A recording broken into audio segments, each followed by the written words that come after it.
Most people don't realize how much their personal information is being bought and sold every day. Data brokers are making billions, pulling details about you from public records and the internet, and then packaging and selling it, usually without your consent. That's how your information lands in the hands of scammers, spammers, even stalkers. It's why you get endless robocalls and why ads seem to follow you everywhere. That's where Aura comes in. Aura actively removes your data from broker sites and keeps it off. They also instantly alert you if your information shows up in a breach or on the dark web. But Aura goes beyond data protection. With one app, you get a VPN, antivirus, password manager, spam call protection, dark web monitoring, and even up to $5 million in identity theft insurance. All backed by 24/7 US-based fraud support. Other companies might sell just credit monitoring or just a VPN. Aura gives you all of it, together, at the same price competitors charge for just one service. Start your free trial today at aura.com/remove. Protect yourself now at aura.com/remove. It's in our blood, it's in our bones, orange and brown, yeah, we ride for our own like a dog pack running. We ain't alone, game day comes, get ready for the show. It's our call, it's our bark, it's our song. We stand tall, yeah, we've been here all along. Through it all, the Dawg Pound standing strong. We all dogs, yeah, we all dogs. Welcome to the Dogs Podcast with your hosts, Blake Reniker, Justin Shawls, Kenny Mack, and Josh Hall. We all dogs! Hey, what's up, everybody? Welcome back to another episode of the Dogs Podcast. Josh Hall and I've got a very special guest sitting here with me virtually tonight. This is Mac Blank. This is, you're at The Buffalo, THA_Buffalo on X, and I recommend everybody give him a follow. That's why I want to put his handle out there right away, because his content is fire, and it's honestly where we connected. I was following his stuff and thinking, man, this guy knows his stuff. He's a writer for Dawg Pound Daily, and I told him I'm going to call him the master of threads, because that's what he does very well on X, and very thorough. Your film breakdown stuff is phenomenal, so I hope everybody will go check it out and give you a follow, like I said. Well, hey, I appreciate the introduction. It's I will always be thankful for anyone that's like following me and willing to like actually listen and read, because I know a lot of times it's just word vomit. And I think that's probably the most difficult thing about all this is that, I got a million words, but I got to try to at least compress it down because, I just don't, I still haven't met one person, and I'm including my girlfriend in this, that's willing to sit through everything that comes out of my mouth. So yeah. But no, I appreciate you having me on. You guys have been great. And especially like, I still remember you guys tagging me way back when. This probably would have been like a year ago.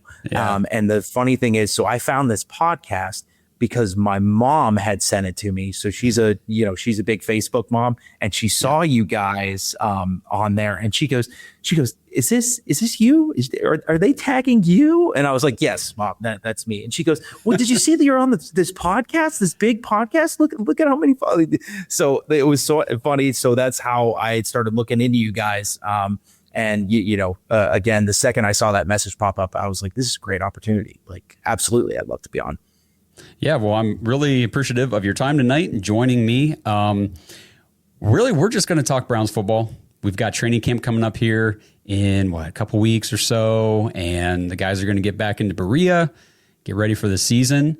And I'm not a film breakdown guru. I know that's like we were talking before the show, that was just beaten into you during college and how to break down film. And you're really good at, like, you picked that up. You're really good at that. I'm more on, let me break down some deeper analytics, some metrics, some stats, that kind of stuff, and then come at it from obviously a Browns fan perspective, because that's what we do here on the show. But I guess let's start with everybody's favorite topic, the quarterbacks.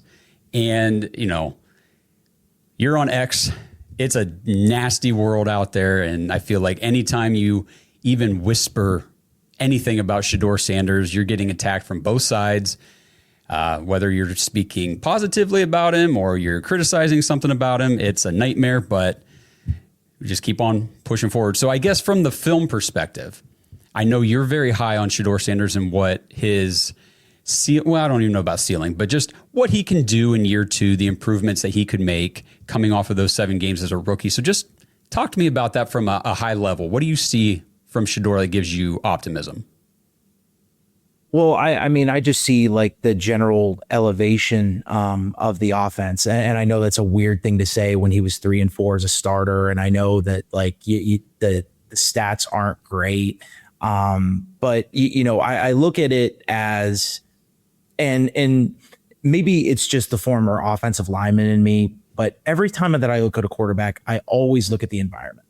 And Shedeur Sanders probably had the roughest environment of any Browns QB, with probably the exception of like DeShone Kizer. But even then, you could argue that 2017 offensive line is a lot better than what they shipped out there. I mean, we're looking at starting left tackle was Cam Robinson. Cam Robinson got traded in before the London game, which I believe was week 5.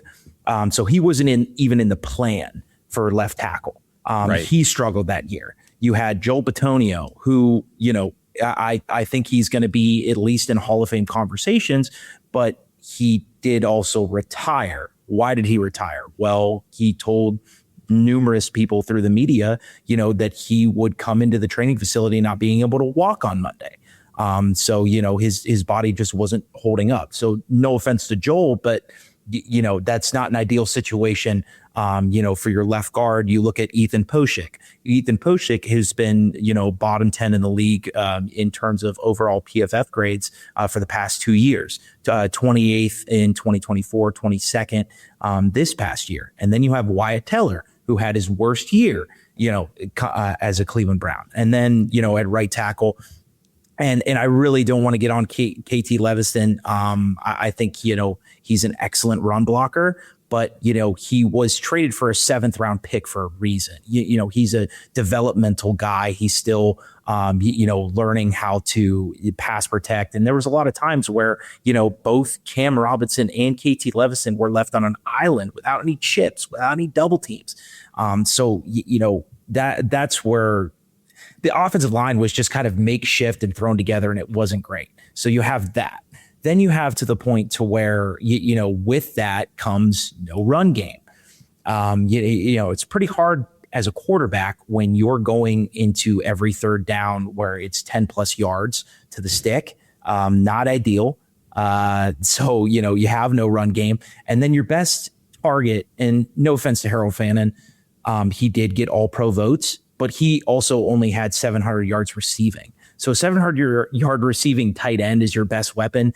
That's not ideal, but still, Shedeur Sanders showed toughness. He never blamed any of his teammates. He never came out and said, in press conferences, hey, this happened, or this guy didn't do his job, or this and that. He owned all of that. He took all of those beatings. And the crazy part about it is that, everybody was harping on him for 2 things coming out of the draft. One was arm strength. Yeah. That got disproved immediately in the game against Las Vegas. That was just hilarious to me personally, because I didn't see any issue at Colorado, but there was can his arm hold up? It very much did. And then the second one was taking sacks, and that was a legitimate issue. We saw that in the last preseason game against the Rams. He had a tendency to drift backwards, but he really worked on that. And a 17.6 sack to pressure ratio is not half bad. And it was better than a lot of the rookies, that played last year. And he showed an ability to also run and take off. I believe it was either 2 or 3 games where he ended up leading the Browns in rushing that game, which is crazy as a rookie quarterback to be doing. And it wasn't just that he was gaining yards, but he was also a smart runner, right? He was making sure that he was sliding, not taking the unnecessary hits, really trying to extend the play and then, go for the first down.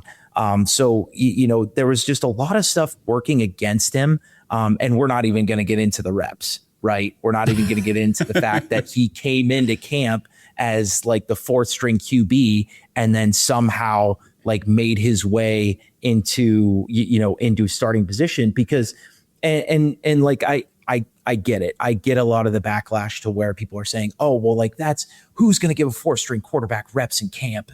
That's very true. But at the end of the day, you need to be able to practice these plays, right? You need to be able to know what you're doing. You need that hands-on, experience and practice so that way you can take it to the game field. And we did see him, make those improvements throughout the year. And was it ugly at times? Sure. But, to win 3 games in his position, I mean, especially the Bengals game. Now, was it great to start out the game? No, but he was playing a game without Quinshon Judkins and Harold Fannin, his 2 best weapons, last year. So he ended up still leading a scoring drive, right, to where Andre Smith went out and kicked the field goal. And I thought what was really great about that moment is earlier in the year, and not a lot of people talk about this, but when everybody talks about QB, they talk about leadership, right? They talk about rallying the troops, elevating everyone else's play. Well, who was talking to Andre Schmidt week 1 after he, blew 2 kicks against the Bengals? Shedeur Sanders.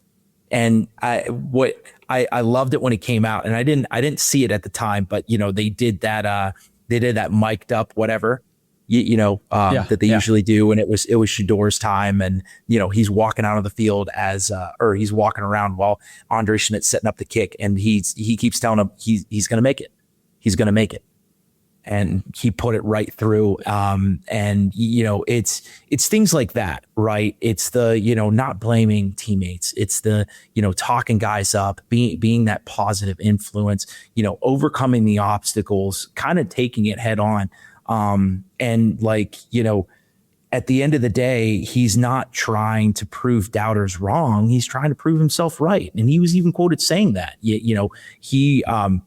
I forget who was the person interviewing him, before it was either before or after the Vegas game, where he tells them like, hey, I'm trying to show them that I'm the one that they're looking for, like full ownership of that. Like even says a lot of things. So, that gives me hope. And especially with the Browns trusting it. And I did think that it was smart, kind of going with the approach of we're going to build everything up besides the quarterback room and just see what we got there. Because, and as much as I talk, badly on Deshaun Watson, he still is that veteran quarterback, right? That gives you that kind of option if everything bottoms out with Shedeur, which I don't think that it will, but in their head, that's their thinking, right? One last go around. Let's really see if it was the play calling. Let's really see if it was just injuries, which I don't believe, but that's their thinking there. But they really invested, in the offensive line. They did do what they usually don't do, and they doubled up on a position when picking, right? Picking Casey Concepcion and Denzel Boston back to back like that. I haven't seen that in the first two rounds ever as a Browns fan. Usually it's like, okay, we're going to grab one at this position, wait a couple rounds, and then grab another guy, right? But when have we seen them do that back to back? But I really thought that let's was wait great. till the 3rd and then we'll do the 5th. Yeah, exactly. So it really gives me hope, because it's like, okay, if this is what he was doing with this roster around him, now let's give him a full offseason.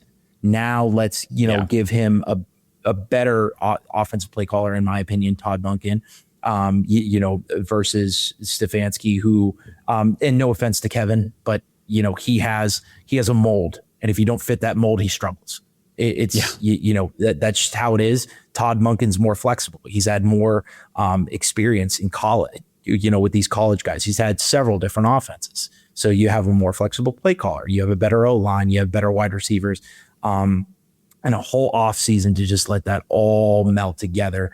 So it gives me a lot of hope at the quarterback position. And for the first time, it kind of seems like we're actually investing in a young quarterback instead of just saying, oh, well, he didn't do anything that we wanted him to do, and we're ignoring the situation and we're going to move on. Because they've done that before. They did that with Deshaun Kaiser. Now, was Deshaun Kaiser struggling out of the field? Absolutely. But the team was winless. So you can't just blame it all on the quarterback. So I'm glad that they're doing this and they're giving Shedeur one more shot, because in all reality, I can throw out all these stats and all these facts and whatever, but we're not going to know till rubber hits the road week one.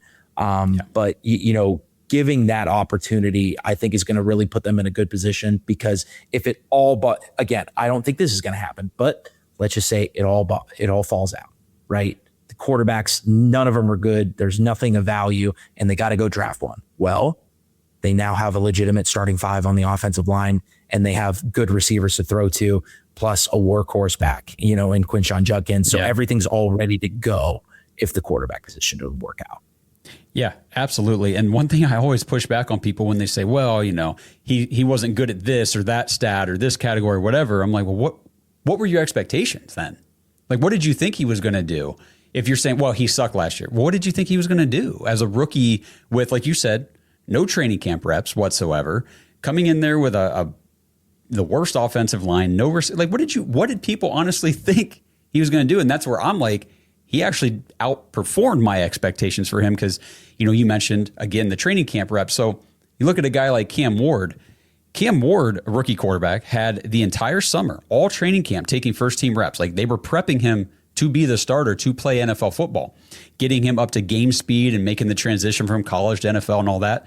And then he got the entire season to do that. Shedeur didn't get any of that opportunity until week 12. Actually, week 11, when he got thrust out there after halftime. And like Wyatt Teller said, the offensive line had to learn his cadence in the tunnel at halftime. So he wasn't getting a whole lot of work in practice if the starting offensive line doesn't even know the guy's cadence. That's the backup quarterback, by the way. So it was just, all that stuff was really crazy to me. And another thing you said there about the sacks. I love it when people start throwing around, all he did was take sacks. But what people don't understand, you mentioned the pressure to sack ratio, 17.6% pressure to sack ratio. That was middle of the league average, 17.6. It definitely wasn't the worst. It definitely wasn't the best, about league average. But then if I did this the other day, and I'm going to do like a full breakdown on this on social media, but if you look at how often he was pressured on his dropbacks, it was 51.4% of his dropbacks he was pressured on. That was the highest in the entire NFL. The next highest was 44.6. So no quarterback faced pressure at the rate that he did. He's a rookie, and he only had a 17.6% pressure to sack ratio. And then I did a little math, and he's actually top 5 in pressure to sack ratio when you factor in the percent of dropbacks in which he was pressured on. That number comes out to be 34.3, which is 5th best in the league. When I saw that, I was like, oh, so he was navigating the pocket well. He was reading the pressure well. He was handling it. He wasn't taking sacks like everybody likes to claim, in relation to how often he had the opportunity to be sacked, I guess is what I'm saying.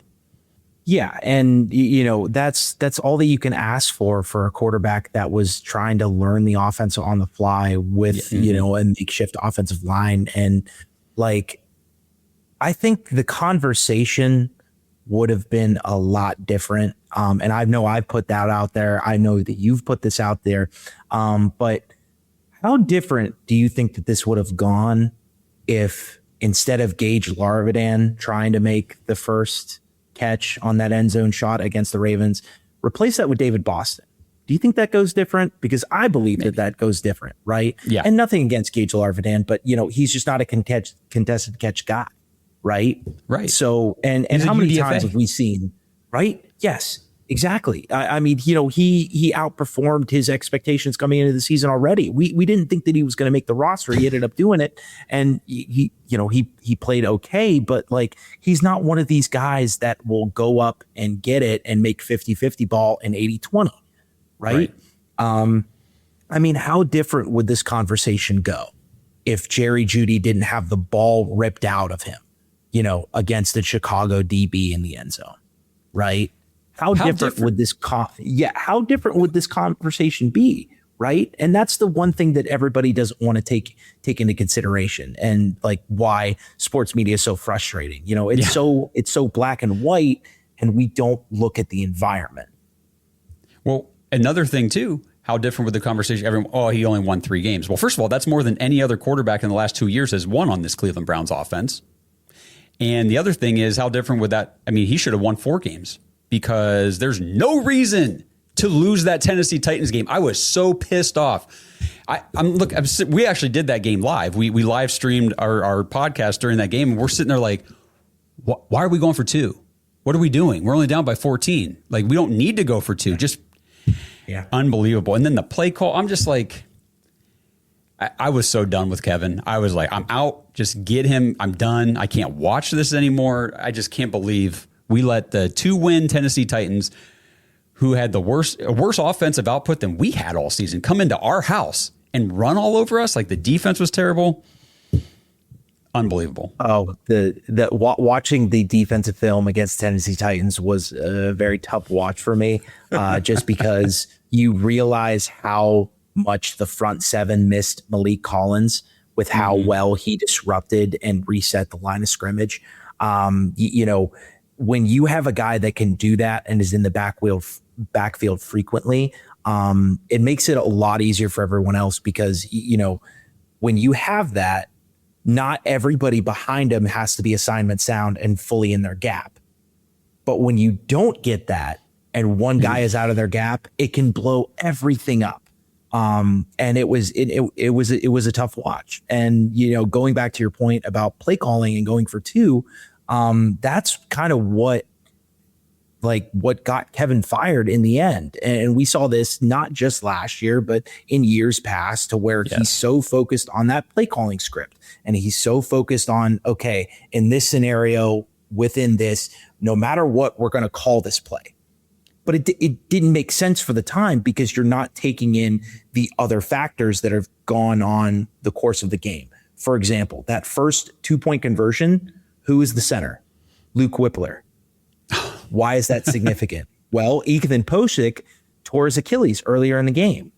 So Luke Whippler had not practiced that 2-point play with Shedeur Sanders in practice, right? It was an under center snap, which ended up being botched, right? And whether that's on Shedeur or whether that's on Luke or whether that's on the both of them, the reality is that they didn't practice that enough with each other. And again, I mean, that's just kind of a just summing up of the events that have been happening, you know, on offense, and why I'm so thankful, you know, that they went with Todd Monken. I was legitimately terrified, and no offense to, you know, Grant Udinsky and Nate Schneelhouse, but, you know, they've never called plays before as an offensive play caller. And, like, you know, is that significant? Is that not significant? Like, you could make conversations either way, but to be a first-time head coach and a first-time play caller, that's rough, and that can lead to a lot of growing pains. This episode is sponsored by Kalshi. All right, Browns fans, you know, we've all messed around with the sports books before, right? And let's be honest, you're always kind of playing against the house. But with Kalshi, it's different. You're not betting against some sports book. You're trading against other real-world people. There's no house trying to beat you. Kalshi just runs the marketplace. So if you think the public is wrong and the Browns can make the playoffs in Todd Monken's first year, or Casey Concepcion, Denzel Boston, one of those guys can win Offensive Rookie of the Year, you can take the other side of the market, and then if you're right, that's a big payout for you. And it's not just sports either. You can trade on other real-world stuff, interest rates, inflation, even wild weather outcomes. It works like this. Simple yes or no markets, your risk is capped up front, and your payout is locked in. So if you trust your takes and instincts, and I know you guys do, go check out Kalshi and see what markets are live right now. So use our link in the description, or just head over to kalshi.com/dogs, KALSHI.com/dogs, DAWGS, and you'll get $10 when you sign up and trade $100 on Kalshi. Because why shouldn't you guys get paid for being right? Most people don't realize how much their personal information is being bought and sold every day. Data brokers are making billions, pulling details about you from public records and the internet, and then packaging and selling it, usually without your consent. That's how your information lands in the hands of scammers, spammers, even stalkers. It's why you get endless robocalls and why ads seem to follow you everywhere. That's where Aura comes in. Aura actively removes your data from broker sites and keeps it off. They also instantly alert you if your information shows up in a breach or on the dark web. But Aura goes beyond data protection. With one app, you get a VPN, antivirus, password manager, spam call protection, dark web monitoring, and even up to $5 million in identity theft insurance. All backed by 24/7 US-based fraud support. Other companies might sell just credit monitoring or just a VPN. Aura gives you all of it, together, at the same price competitors charge for just one service. Start your free trial today at aura.com/remove. Protect yourself now at aura.com/remove. But with Todd Monken, he's been doing this for years. Now, he's never been, a head coach at the NFL level, but he knows how to put an organized offense together. And I thought what was really interesting, I don't know how much you listen to Cleveland Browns Daily, but I'm a nut for it. I really am. And they were talking about how much they noticed, like how many plays that they practice, right? How many times, because apparently like the Browns now have a period in practice where it's just a lineup, a snap, and they immediately call the play dead. For the life of me, I can't remember what they called it. But it was just a play period to where they line up, they do their motion, they snap the ball, they call the play dead. All right, let's run another play. So operationally, they're trying to get better, which is great because, So per NFLpenalties.com, the Browns have been top 5 in most pre-snap penalties in 4 out of the 6 years that Kevin Stefanski's been here. Yep. Right. You're right. It's really making me excited, for this offense, because at the very least, it's going to be more organized. And, nothing is more frustrating than self-inflicting penalties because, we're both Browns fans. We've seen it time and time again. How many times have we seen a great play get called? Right. Oh my gosh. Or how many times have we seen a bad play and then you get salt in the wound? Okay. Hey, this is, this is a legal formation, right? Because, or illegal motion, or a guy didn't get set. And it's just like, that's what you can help, Yeah. Okay. An offensive lineman blows an assignment. Okay. A wide receiver, is an inch off in running his route. He doesn't round it quite correctly and, a DB cuts in front of him. Oh, okay. Like those things happen. But like in terms of getting lined up, in terms of knowing your assignment, in terms of being prepared, like that's the stuff that you can control. And that's what I'm seeing early on from Todd Monken. That's really giving me hope for this offense. Because at the very least, will they be top 5? Probably not. But they'll at least be organized, which will give them a fighting chance to win. Because if you're not organized and you don't have any idea what you're doing, you're not going to win, especially in Cleveland. Yeah, no, you're absolutely right. The 2nd and 20 just drives me nuts all the time because it's or what I guess 1st and 20, which then goes to 2nd and 20 because we try to, run the ball and we get no yards because we can't block or we throw an whatever. It's like, oh my gosh, this drive is dead. And it just, every week I complained on this show and we had our fights on this show back and forth between the hosts about Kevin. And I just couldn't stand the lack of discipline, like you're talking about, the constant penalties. And a lot of times it just didn't look like guys knew what they were doing, which they might not have. Because again, you've got UDFAs and practice squad players and guys coming in randomly. Like you said, Cam Robinson randomly in week 5 or whatever it was. Now he's the starting left tackle. He hasn't been here, more than a day. And by the way, Cam Robinson's still a free agent, everybody. Nobody's signing him. So that was your left tackle last year. It was a whole bag of bad last year, man. It was, I'm glad it's over. Yeah. I'm very excited because it can't get a whole lot worse. It can always get worse, but I can't imagine it getting worse than that. Especially with the additions that we've brought in here, the new players, the rookies, the veterans on the O-line, which you said you did like a whole thread about Zion Johnson, right? Yes. Can you just give me a quick rundown of what you found about Zion Johnson, what your expectations are? Because I know there's been some mix. Like, okay, we like the pros, we like what he's got, but there's also been the disappointment in LA and all that. So what were your findings on him? So when I first saw it, I was a bit torn because I know that he was a healthy guy. I know he was a legit starter. right? He's not some scrub, but he has struggled a lot in pass protection. Like great run blocker. He's a typical mauling guard, right? Good size, all the intangibles, and that's fine. But he did struggle in pass protection. So one of the things that I wanted to do, I was like, okay, let's find out how bad this guy is. So what do? I throw on the game against the Patriots, that wild card, to where they got absolutely just throttled on offense. And what I found was, a guy that his technique is just a little bit off, right? He's not coming back as flat as he should in pass protection.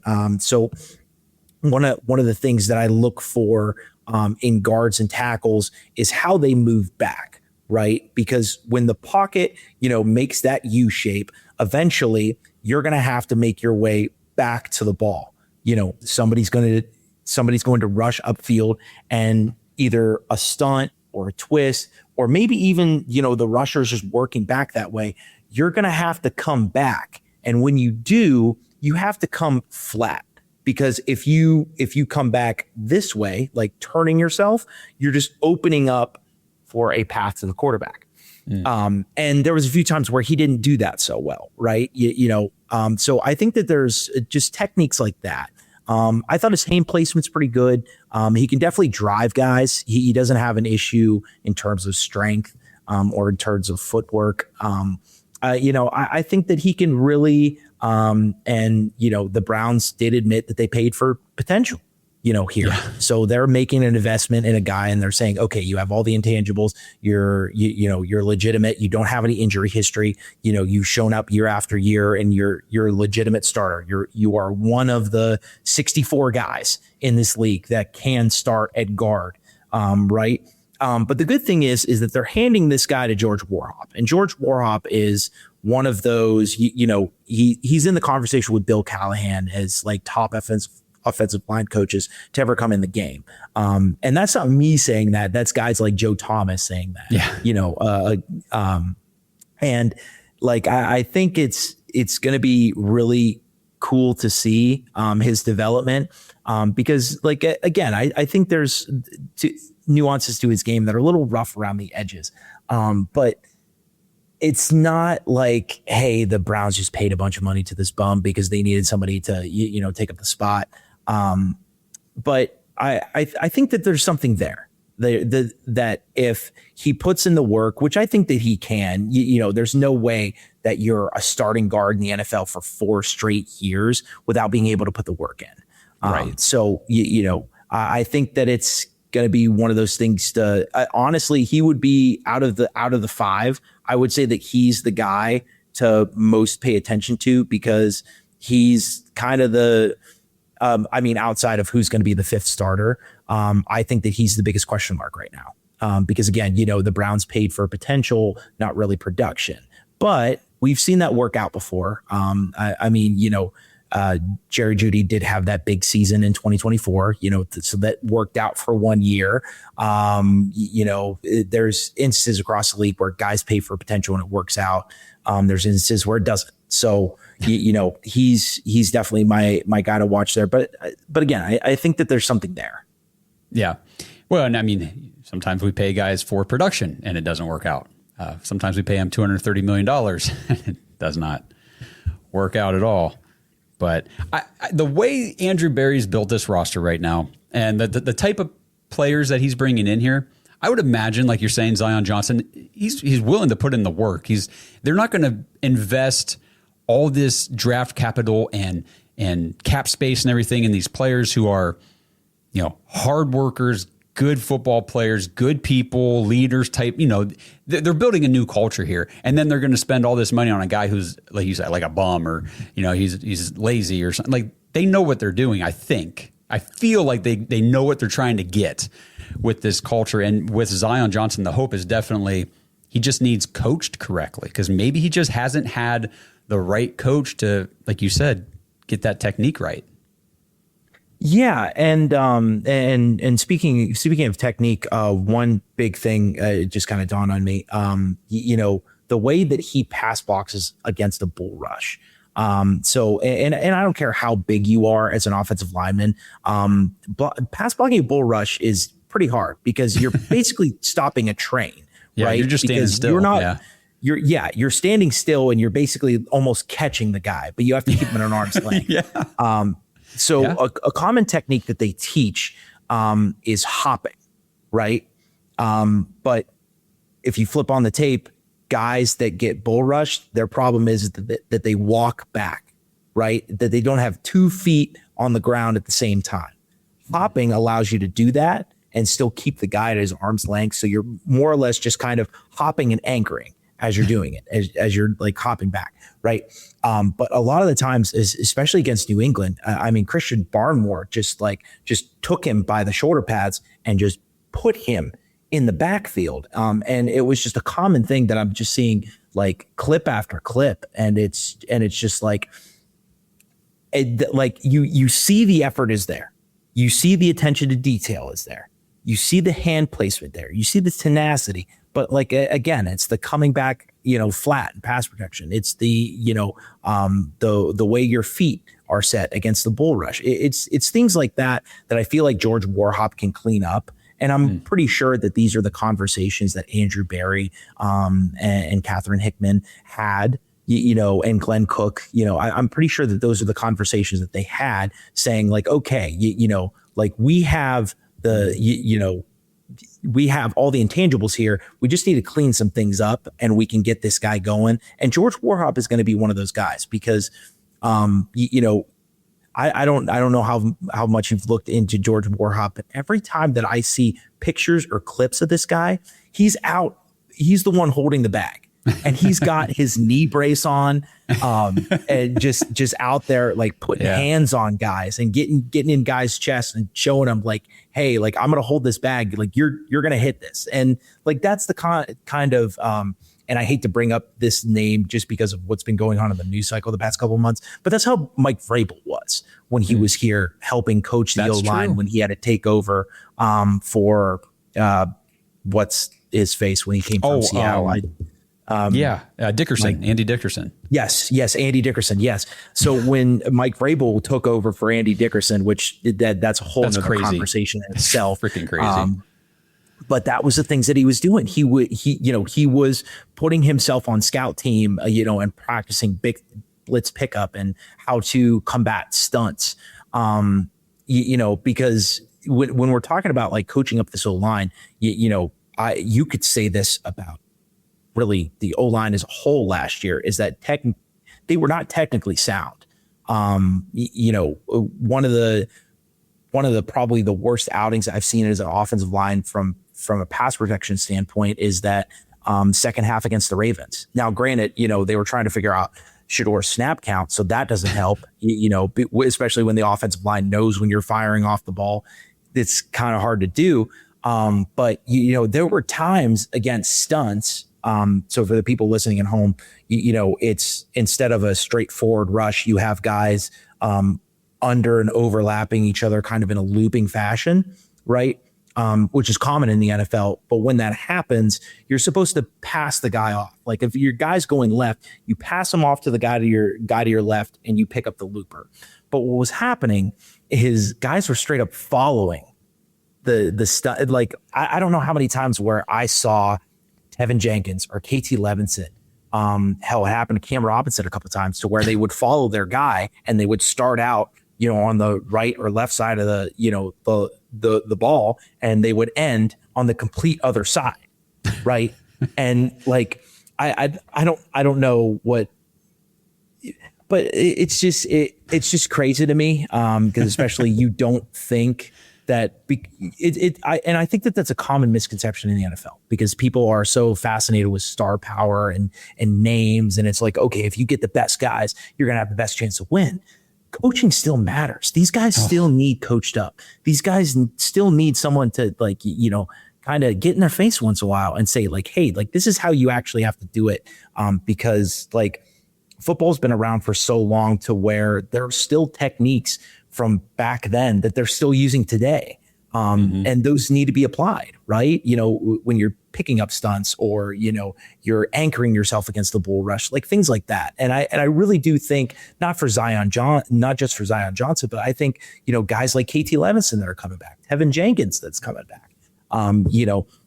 I really do think that coaching change at the offensive line is going to have a massive impact, especially just because of the guys that they've worked with. And, outside of Tyler Linderbaum, there's not really been exactly like a all pro type player on that Ravens offensive line, but yet they've had one of the best, run blocking lines in the NFL. Yet they've, been an offensive line that can not only pass block well, but they can pass block well for a mobile quarterback, which is rare because if you don't know where your quarterback's going, it makes pass protection an absolute nightmare as an offensive lineman.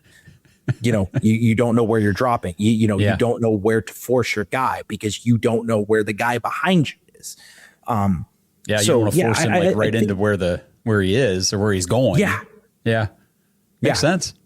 So I'm really looking forward to his impact, George Warhop's impact on the offensive line this year because, again, not just for Zion Johnson, but these other guys, helping clean up their technique.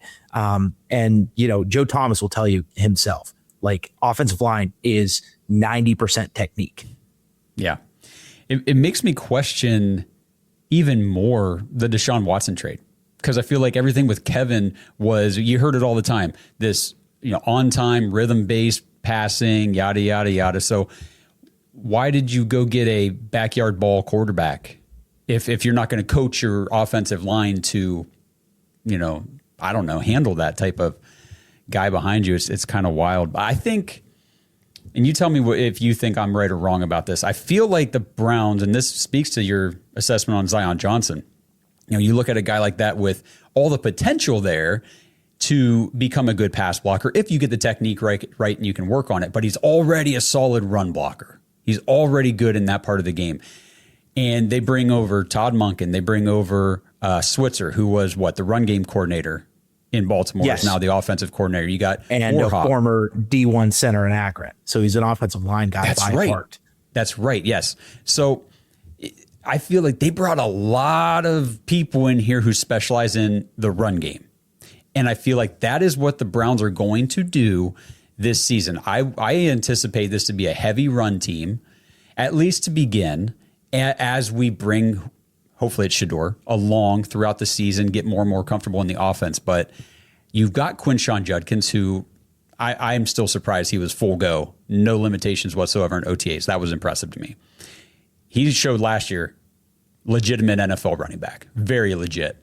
Dylan Sampson, I feel like, could also be a very good weapon running back type guy. I just don't think they knew how to use him last year. But do you feel that way, that this is going to be a heavy emphasis on the run game this year? I don't know about heavy emphasis, but I know for a fact that they're going to get it corrected. Okay. I think it's just going to be a more or less like, hey, we're going to go with what works. But I'll say this to go along with your point. I'm sure that the Browns stepped back after firing Kevin, and they looked at, okay, so we obviously want to go with an offensive guy, because if it wasn't going to be an offensive guy, it was going to be Schwartz. And say what you want about that, but the NFL is offense, so you should, unless you have like an absolute leader and you're just like, okay, this guy can rally the troops and people are going to go to war for this dude and he's going to get everything corrected. You should lean towards an offensive coach. But looking back at the 2025 offense, pass blocking was terrible. So they knew that they would have to get a completely new offensive line. They know that they had no run game. They know that, they were one of the worst third down offenses in the league. So what helps solve all that? A good run game. When you have a defense that can play as well as they can, if you just control the ball and minimize mistakes, you're going to win. And they saw what Shedeur Sanders could do in play action and be able to push the ball downfield. So I'm assuming that, and I feel like it's safe to assume this, that they looked at it and they said, Well, if we give Shedeur a really good run game, if we give Deshaun Watson a really good run game, we can at least make this offense middle of the league. And if you make the offense middle of the league with a possible top 5 defense, and I'm sure that we'll get into that a little bit later, but you're going to have a strong chance to win. And especially with how the defense has been playing, and it's not just, and I know immediately everybody's going to say, well, they lost Myles Garrett. Here's what I'll say about that. Myles Garrett's a great pass rusher, but there's a lot of times on first and second down where he's flying upfield, and that leaves you very vulnerable for a lot of stuff underneath. And that's kind of one of the bigger problems that I had with him. And hell, you can go ahead and throw on the 2023 tape, week 3 against the Ravens. Week 4 against the Ravens. I don't know how many times that he fell for the zone read. I don't know how many times that he fell for the, for the tackle trap. He fell for, the fullback wham block, right? To where he's flying upfield, and then he gets caught. You're not going to have that with Jared Verse. Jared Verse is, now he might not have the sack production, and probably one of his bigger issues is just being able to close on the quarterback. I mean, he's been top of the league in pressures. That's not the problem. The problem for him is just being able to, make the tackle, which, as a second year player in the league, like that's still pretty valuable to get that amount of, to get 100 pressures, from a guy. But you're going to have a very solid, stout defense that is not going to blow you the game. So you give the offense an identity, which is running the football. That's going to help out everybody. That's going to help out the quarterback. That's going to help out the offensive lineman. Ask any offensive lineman what they would prefer to do, and they will tell you run block every single time. Because run blocking on 1st and 10 and being able to pick up a couple yards is a hell of a lot better than staring down the barrel at a 3rd and 9, a 3rd and 8, and that the defensive ends don't even care about anything else other than flying upfield, because it just makes everything so much more difficult. And that's why I wanted to, touch on the pre-snap penalties, because that's another thing that factors into it. But to go back to your point, I do think that and again, I don't know if it's going to be a heavy run team, but I know for a fact that they're emphasizing that run game because they have to. Like you're bringing it, like best case scenario, you're like, in terms of like looking at the quarterback room. So you have 2 guys right now. You have Shedeur Sanders, who we just talked about the potential, right? We see the flashes, we have coaches talking about growth. That's great. Then you have Deshaun Watson, who, hasn't been able to stay upright. Had some moments way long ago. But you have 2, basically, I think it's fair to say unproven quarterbacks. So you have to fix that run game. You have to put them in position to be successful, because you can't just march them out every time on a 3rd and 10 and say, hey, go ahead and give me the first down, because everybody on the defense is saying, okay, they're going to pass here. And if they're going to run, it's going to be a draw or a glorified screen. So, they have to get that run game taken care of. And I think they will, because especially they have half the puzzle piece figured out, right? They have the O-line coach and they have the bell cow back, because Quinshon Judkins' tape last year is insane. The things that he was able to do versus 8-9 man boxes was absolutely astonishing. He was getting hit. He was seeing guys like, he wasn't even hitting the line of scrimmage, and he was seeing an open defender that he had to make miss. And he has probably one of the fastest 5-yard splits in the NFL, at least from like what I'm seeing, because his burst is absolutely elite. He just needs daylight. So just give him a hole and just see what happens. Like that's what I'm saying. If we could get to a point to where the Browns could consistently give him an opportunity to where he's not getting hit until he passes the line of scrimmage, they're going to have a successful run game. He's a strong guy. He reads blocks very well. And just, it made me so unbelievably upset last year when people were immediately, throwing out the Trent Richardson thing. You know, Yes. they were immediately saying, hey, well, you know, he gets hit in the backfield and he gets stuffed at like this rate. And it's, you know, one of the worst rates in the NFL.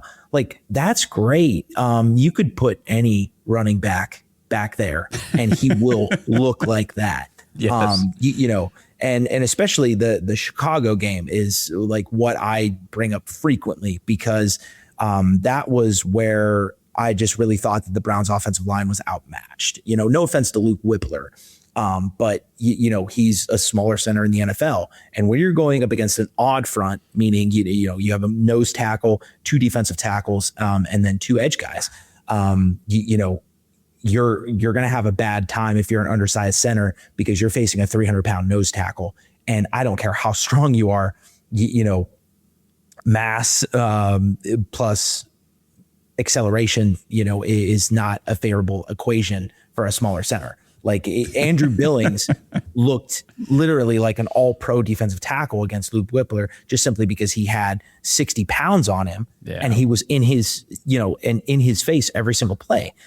So, you know, I think that they get it right. And I think that they're going to put like, and that's what the great part about this year on offense is going to be, because I fully believe that they're going to have a lot of parts of the offense figured out.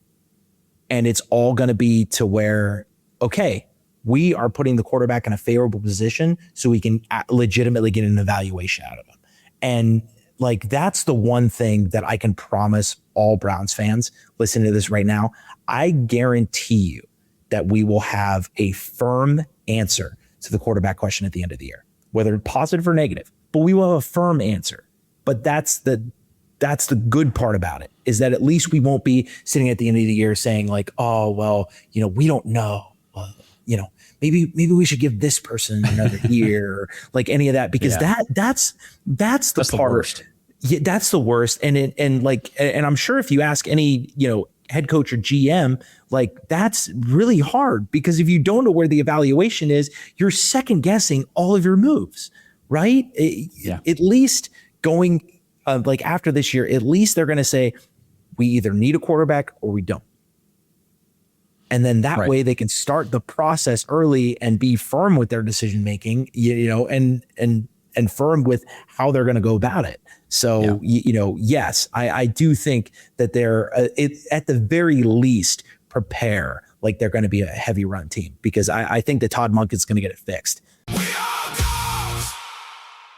This episode is sponsored by Dash Dog Food. Browns fans, Butcher Box for Pets has rebranded to Dash Dog Food. Same great products, same great company, just a new name, a new brand, but with that comes an even better deal for you guys. Now you can get 60% off your first subscription order of the premium slow cooked nutrition dog food or the premium fresh dog food. Just go to dashdogfood.com/dogs, DAWGS, and use promo code DOGS. As you guys know, we're the dogs, but let's not kid ourselves. The most important dogs in our lives are, well, our dogs. And they're not just pets, like I said, they're part of the family. So the question is, what are you actually feeding them? At Dash Dog Food, they believe in real ingredients. Their pet foods have been developed and certified by vet nutritionists to contain 0 artificial flavors or preservatives. You get protein-packed formula that includes pre- and postbiotics to support your dog's vitality and their digestion. And speaking of the benefits of Dash Dog Food, Dash delivers their high-quality food right to your door. So just choose the delivery schedule you need for your dog, and you can change, modify, or pause your plan at any time. So try it out today. Your dog will love you for upgrading their meal times. dashdogfood.com/dogs and use promo code DOGS to get 60, not 50, but now 60% off your first subscription order of the premium slow cooked nutrition fresh dog food or the premium fresh dog food. Minimum purchase of $34, 60% discount applies to subscription orders only. One use per customer. Cancel at any time. Since 1989, Mount Hope Fence has set the standard in outdoor living. From decks and railings to fences and patios, we've got you covered. Our lineup features top brands like TimberTech, AlumaGuard, Preferred Railing, and Unilock, along with our own premium Duralux vinyl products. For over 30 years, we've partnered with contractors ensuring reliable job site delivery. Discover quality and excellence in all things outdoors with Mount Hope Fence.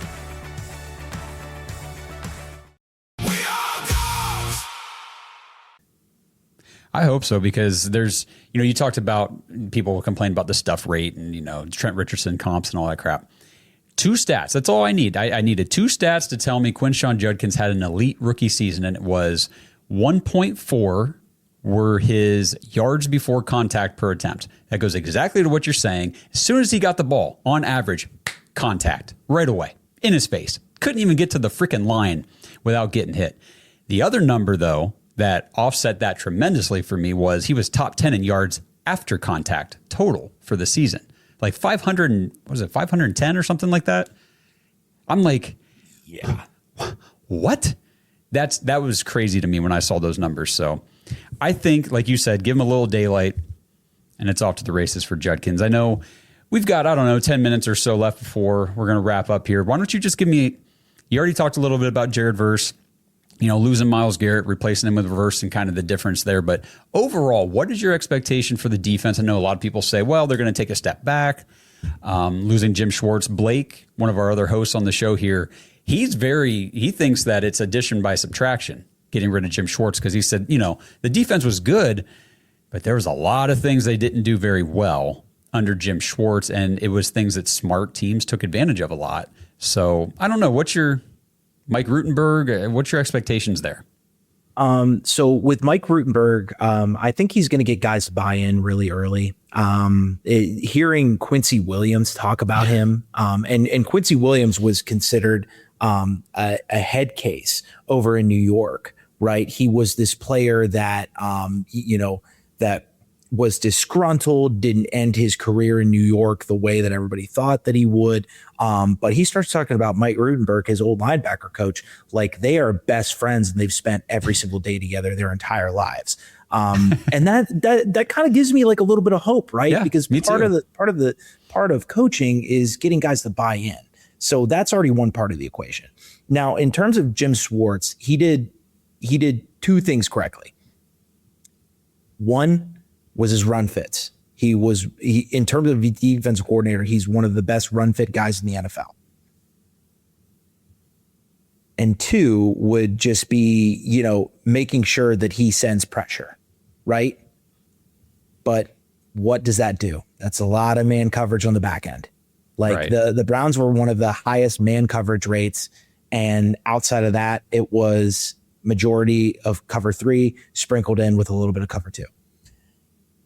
With Mike Rutenberg, he is a younger defensive coordinator. He's a guy that disguises his defenses a little bit more. He runs and I know which is going to be really funny because one of the things that I used to criticize Joe Woods a lot for was cover 4. But Rudy runs a lot of cover 4 variants as well. So you have a guy that's going to bring a little bit more disguise, right? A little bit more nuance to the defense instead of just old school. And part of the defense nowadays is that you have to slow down the quarterback's processing, right? You have to show them different pre-snap, post-snap. You have to be able to make them second guess their reads. And how do you do that? You do that by, moving the chess pieces a little bit around the field. So I think Rudy is going to do that a lot more. And I don't know, call me crazy, but when I've seen these defenses in OTAs, they seem a lot more energetic when it comes to flying towards the football.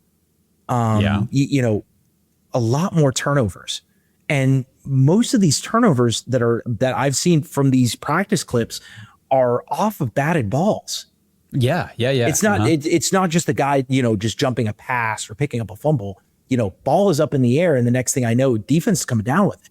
Like that was one of the bigger things with Jim Schwartz that was, one of the problems is that the pressure was there, the run defense was there, but the turnovers weren't coming, especially in 2024. I mean, it was abysmally low in 2024 bad in terms of, turnover. I believe the first turnover didn't come until week 3 against the Giants, or actually, no, it was week 4 against the Commanders. It was a JOK interception. That was their first interception of the year. It took them 4 games.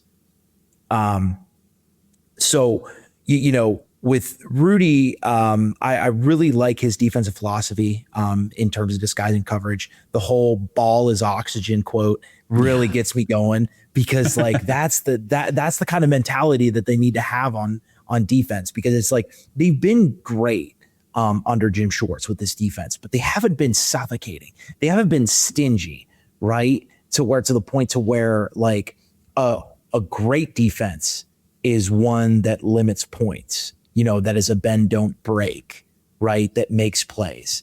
But an elite defense is ones that's constantly suffocating, that feels like you have no outlet, you have nowhere to get the ball out to, and no answers in terms of, of a counterattack. And like, that's the kind of mentality that Rudy brings. And I think one of the best things that, and like, I know trading a Hall of Famer is not ideal, right? There's not going to be anybody replacing Myles Garrett. But with Jared Verse, you're getting a better run defender. You're getting a guy that understands how to set the edge and isn't a guy that's going to take himself out of the play to fly upfield for a rush. The issues with Verse was just more or less just like closing on the quarterback, which is, easier said than done, right? Requires athleticism, what kind of angle you're taking. Are you breaking down correctly? How sure is your tackling, things of that. But I really thought that it was cool because one of the first questions that I had with Myles, after Rudy was brought in, it's like, okay, like what's the buy-in, right? Yeah. What's that buy-in look like from Myles Garrett? Because towards the end of the year, I mean, we talked about the Tennessee Titans game. You flip it on and like Myles is out in a wide 9. And don't get me wrong, wide 9's great, like especially in passing downs. But like when it's 1st and 10 and the running back ripped off the longest runs of his season against you guys on the last drive, like I think you should tighten it up a little bit. No, but it's I have high expectations for this defense. I really do, because I think it's going to be a situation where you have all the pieces. Now there's going to be questions of like Malik Collins. What does he look like? Is he still going to be that elite pass rusher that he was last year when he comes back? Like how's that quad? We won't know till we see him on the field. But outside of that, they're like, you have rising or established stars all over the defense. Alex Wright just had his best season. He got paid. He's going to take another step. You have my Isaiah McGuire, who's still learning, but is still going to be able to make plays off the bench. Mason Graham's going to get better. Mike Hall is currently like fighting for his playing time. So I think that you're going to get the best out of him. Linebacker, you have former defensive rookie of the year, Carson Schwessinger, and Quincy Williams, who we talked about earlier. He had an all-pro season in 2023. Who's his linebacker coach? Mike Rutenberg, right? Yep. You have Grant Delpit, who's a Swiss Army knife. Whether you put him in the box, you put him at, center half out there. And then you have Denzel Ward and you have Tyson Campbell. So they have pieces. They just need to put it all together and tweak the scheme. And the cool part about Rudy coming in is that he immediately said, I don't want to change the scheme. It's still going to be aggressive. We still want guys flying upfield. We still want to attack, which is great. I was worried for a second there. I was like, is this guy really going to run a 3-4? And it's like, do we have to see Alex Wright like stand up in a pass rushing, outside linebacker stance? Like, is that really what we're going to do? No, but he's still sticking with the 4-3. He's still sticking with a penetrating D line instead of playing 2 gap, right? But I think that the tweaks that he's going to make are going to be necessary ones, because for as good as Jim Schwartz was, he was very predictable, which led to the problems that they had. Right. So I think that that's still going to be their anchor of this team. And I'm really excited, especially just because like, we don't know what Jared Verse is going to ascend to. We just know how he's playing right now. Right. And he's top 5 in pressures. Right. He's a great run defense, right? He plays very well horizontally, down the line of scrimmage, setting the edge. You're seeing teams like just run away from them because they know that if they run towards them, they're just not going to be that successful, which is saying something, considering the guy on the other end was Byron Young, one of the top pass rushers in the NFL. So yeah, I'm excited for this defense, and I have high expectations, for the Browns defense and Mike Rudenberg. That's awesome, man. The ascension aspect for Jared Verse is something I think a lot of people are just not fully taking into account when they look at that Myles Garrett trade, because again, I've said this to so many different people. You don't see second year guys. He's only been in the league 2 years and he's already won defensive rookie of the year. And like you said, top whatever in pressures. Like, he's one of the ascending young edge rushers in the NFL. Teams don't trade those players. They don't, especially not after 2 seasons. This was such a unique situation. The Browns got good draft capital on top of that player. I thought that was a well-executed trade by Andrew Berry, and the fact that the Browns were adamant that you will give us Jared Verse or this trade does not happen. I thought that was pretty cool. It speaks a lot about Verse. Yeah. And that's honestly a huge misconception that I'm still seeing with Browns fans is, because that would, you always, and I'm sure that you do this as well as a fellow content creator, is that you always kind of keep a mental list of like the things that you got wrong. And you're just like, shoot, like I was wrong about that. Yeah. But I still stand firm that the Browns were not going to trade Myles Garrett. They were not, but you threw in an ascending player and it kind of equaled out because 2 first round picks were not going to do it. Like, they weren't going to just do picks. They wanted something in return. And for as much noise as there is, the Browns are not actively tanking. I don't know who needs to hear this, but the Browns are not actively tanking.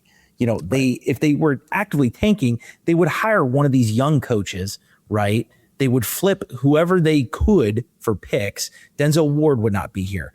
Grant Delpit, who's in a contract year, he would not be here.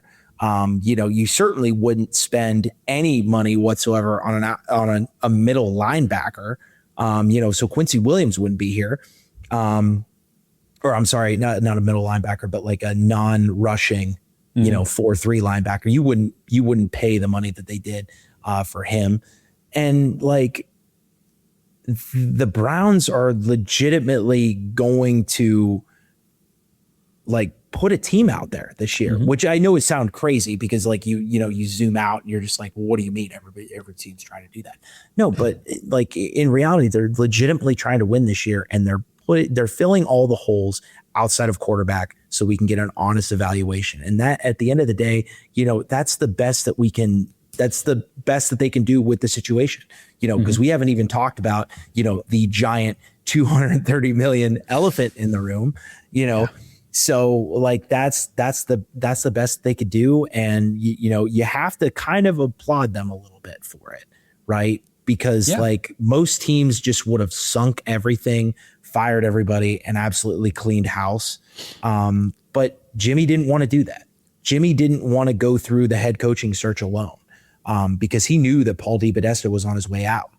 So, it's nice to see them legitimately try to turn this bus around instead of just completely getting off of it and finding a new vehicle. Which the way you're describing that, just to me, it seems like future number 1 overall pick goes to the Miami Dolphins. I think that's what they're doing, right? Kind of the way they've gone about this whole rebuild down there. I don't think there's a whole lot that they're saying, well, we're going to try to compete this year. They know what's going on. You're right. I think a lot of what the Browns have done and the way you just described that tells me, or at least makes me confident that from a front office coaching, they have confidence in Shedeur Sanders, that we think that there is another level for this kid and we think we can get him there. And like you said at the beginning of the show, or maybe in the middle, we will have the answer at the end of this year. Is he the guy we're rolling with in 27 and maybe beyond? Or are we finding our next quarterback in 27? But we will know the answer to that question because they've built this so that we can get that evaluation. Yeah. And I mean, at the end of the day, that's what you got to know. Because now could it end up being the way that the 2026 quarterback class shook up? Of course it could. Like we don't know. But looking back on it, if you were to say right now what we're going to be looking at in April, you're looking at several first round picks. You're looking at Dante Moore, who was projected first round pick. I'm not a big fan of, but projected first round pick, legitimately was going to go first round and then went back to school. You have Arch Manning, which people have been, excuse me for lack of words here, but glazing him since, before he came to Texas. Then you have guys like Maeva from USC. You have Sellers, from South Carolina, that could make that jump. I'm sure I'm forgetting about other guys. CJ Carr, from Notre Dame. Mensa, right? Yeah. Darian Mensa. Is he one too? Darian Mensa. Yeah. So, Sorsby will be in that draft. Presumably. Sorry. I don't know if he'll be a first round projected guy anymore. we don't know about that one. Know. But yeah, it's one of those things to where it's just going to be exciting to have an answer, because the last thing that you want to do is do exactly what we're doing right here and speculating, hey, like what should we do with the quarterback room? Because it's a headache for us. I can only imagine how it is for a head coach and a GM whose paycheck is on the line to make that decision. We can do it and just be like, you know what? I'm done listening to people today. I'm jumping off Twitter. Yeah. But it's their job. They can't do that. Yeah, exactly. Yeah. Oh, man. Well, Mac, dude, I could sit here and talk to you about Browns football all night. Like, we could go hours. And who knows, maybe one of these days we will. Definitely want to have you back on the show. There's a lot of stuff that I feel like we could have talked about. I wanted to talk about. I kept making notes, and the conversation just moved on. So we'll get you back on the show, especially once training camp starts. I'd really like to talk to you about what you're seeing from the film clips. And are you going to training camp at all?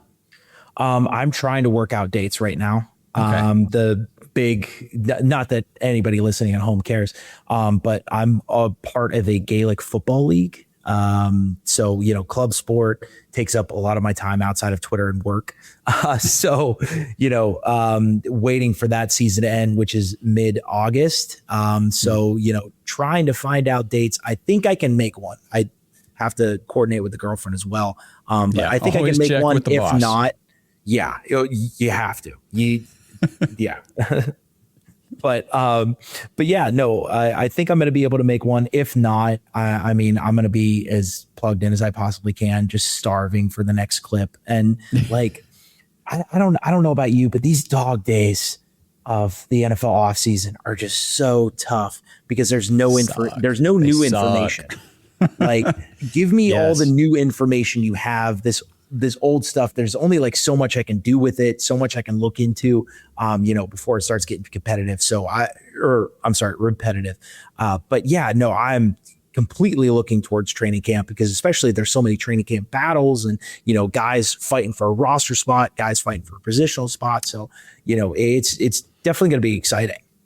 Yeah, position battles and that kind of stuff. I'd love to have you back on to talk about some of that too, especially once camp gets started and we get a little more information about how things are going and everything like that. But thank you very much for joining me tonight and sharing your knowledge and expertise with the fan base and the listeners and everything. It's just always great to get new voices on here and pick your brain and stuff. So everybody go follow Mac at @the_Buffalo on X. Again, Master O Threads. This dude puts out